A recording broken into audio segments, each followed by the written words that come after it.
Hi everyone. Dear students, very good morning to all of you. Today we are doing a chapter 11th, class 10th, manufacturing industries.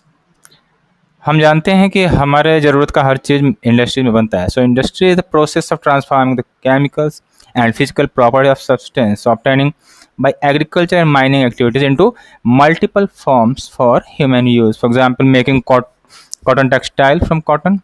Industry is from the basic pillar of modern economy, which provide employments.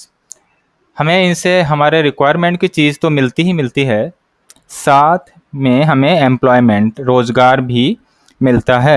So industries are the backbone of our economy. अगर industries नहीं होगी तो हमारी economy की backbone टूट जाएगी।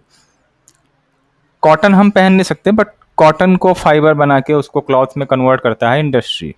हम sugar cane को खा नहीं सकते ऐसे कच्चा, पर हम शुगर केन से शुगर बना के उसको हम काम में लेते हैं, उसको प्रोसेस करता है industry. So everything,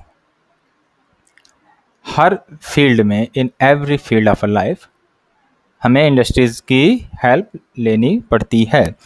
so discovery of cotton cloth, earthen pot or bronze statues from Indus Valley civilization and the iron pillar situated near Qutub Minar are proven evidences of industrial development in ancient India. Due to development from the cottage and small scale industries of metal, textile, gold ornaments and shipbuilding, India was renowned as the golden bird.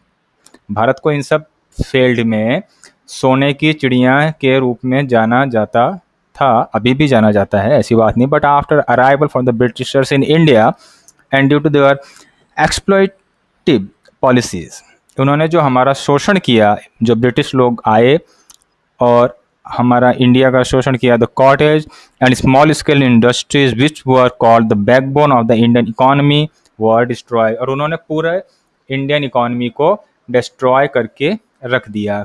कौन ने रख दिया destroy करके? Britishers, east India company, और हम अगर आम भाषा में बोलें तो अंग्रेज। Evolution of the economy of any country is done on the basis of industrial development and specifically on the basis of the development of manufacturing industries. हमारा देश का इकोनॉमी इंडस्ट्री पर डिपेंड करता है, जैसे कि मैंने आप लोगों को पहले ही बता दिया था। और हमारे कोई भी रिक्वायरमेंट की ज़रूरत, इवन ये पेन, ये सारा चीज़, शर्ट, रिंग, हर चीज़ को बनाने में इंडस्ट्रीज़ का योगदान है।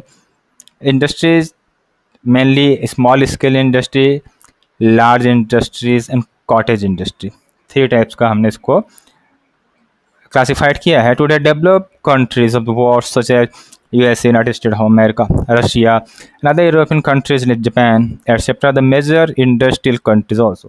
जिस देश की इंडस्ट्री जितनी ज़्यादा डेवलप्ड हैं, वो देश भी उतना ही ज़्यादा डेवलप्ड है। हम थोड़े कम हैं, बट हम हो जाएंगे। Manufacturing industry have a major role in the utilization of resources found in any region and this industry develop and increase the value of the resources. हमारा जो नेचुरल रिसोर्सेज है उसको वैल्यूएबल बनाता है हमारा industries. The regions having shortage of manufacturing industry export raw material at cheaper rate. हम raw material को कम रेट पे खरीद के उसको इंडस्ट्रीज में प्रोसेस करके उसको बहुत ज़्यादा इकोनॉमिकल वैल्यूज़ का वैल्यूएबल बना देते हैं, उसका रेट बढ़ जाता है। While those region which lead in industries view point और rich income by developing the raw material and enhancing their values. तो रॉ मटेरियल के वैल्यू को इन्हेंस करने में इंडस्ट्रीज़ का सबसे बड़ा योगदान है। In this chapter we will study about 9 points. Our first, that is introduction, is over now. So start the modern industrials in India. India में आधुनिक इंडस्ट्रीज कब स्टार्ट हुई? In India start the modern cotton textile industry took place in 1818, 1818 में हुआ from fort Gloster, Kolkata के पास में एक जगह है। But a successful business regarding to the Bombay mill of cotton textile in 1854। लेकिन उस समय इतना ज़्यादा बम्पर सक्सेस हमें नहीं मिला था, बट 1854 में हमें बम्पर सक्सेस मिला। किधर? मुंबई के अंदर। And along with the establishment of jute industry in 1855 in Risra near Kolkata, and next year 1855 में हमने रिश्रा, जो कि कोलकाता के पास में है, उधर एक जूट इंडस्ट्री लगाया। Modern techniques were introduced in India. India में मॉडर्न टेक्निक्स का शुरुआत हो चुका। Till the first world war, जब पहला वर्ल्ड वॉर हुआ, development of this industry in India had taken place at a very slow pace. First world war के time में ये इंडस्ट्री बहुत धीरे धीरे चल रही थी, बट उसके बाद ये बहुत अच्छा ग्रोथ किया। Due to abundant availability of minerals, agriculture products and labor in India, there are the immense possibilities of industry development over here. हमारे इंडिया में पॉपुलेशन की कमी नहीं, दैट मीन मैन पावर की कमी नहीं है, रॉ मटेरियल बहुत है, प्रोडक्शन बहुत अच्छा था और मिनरल्स की भी कोई कमी नहीं थी। तो और ये सारी चीज़ें, these all things are very much favourable for the industrial development and growth after independence. आज़ादी के बाद continuous effort is being made for the rapid development of various industries here. इसके क्षेत्र में, इंडस्ट्रीज़ के क्षेत्र में बहुत ज़्यादा डेवलपमेंट हुआ। दो through 5-year plan adopted in India after independence. हमने आज़ादी के बाद 5 वर्षीय कार्यक्रम या पंचवर्षीय कार्यक्रम हमने बनाया। The countries have been making effort to transform its agriculture-based economy into an industrial economy. और फिर बाद में हमने अपनी इकोनॉमी, जो हमारी पहले एग्रीकल्चरल बेस्ड थी, कृषि आधारित इकोनॉमी को हमने इंडस्ट्रियल इकोनॉमी बनाने का प्रयास कर रहे हैं। ऑन द सिमिलर लाइंस, इसी तरीके से, इसी क्रम में, आफ्टर इंडिपेंडेंस, आज़ादी के बाद first industrial policies was introduced in 1948, in which emphasis was given on reducing regional imbalance with development of new employment generating agriculture and export based industries.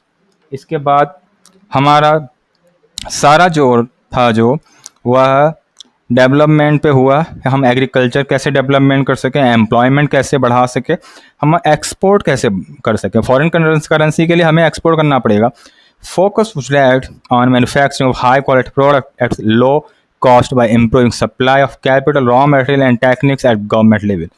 इसके अलावा हमारा मेन फोकस था अच्छी क्वालिटी का production करना, जिसकी कॉस्टिंग भी कम आए, तभी हम सप्लाई कर पाएंगे।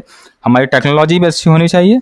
गवर्नमेंट लेवल पे, मतलब सरकारी स्तर पे इसको इम्प्लीमेंट किया गया। Planning commission paved the path of industrial development in different, इसके लिए योजना आयोग बनाया गया।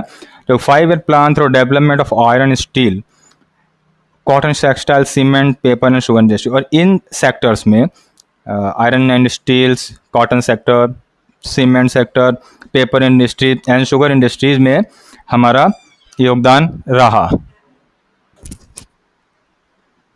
के लिए ये सारे सेक्टर्स हमारे 5-year प्लान में इंक्लूड किए गए, जिससे कि हमारा मॉडर्न इंडस्ट्री स्टार्ट हो सके इंडिया के अंदर।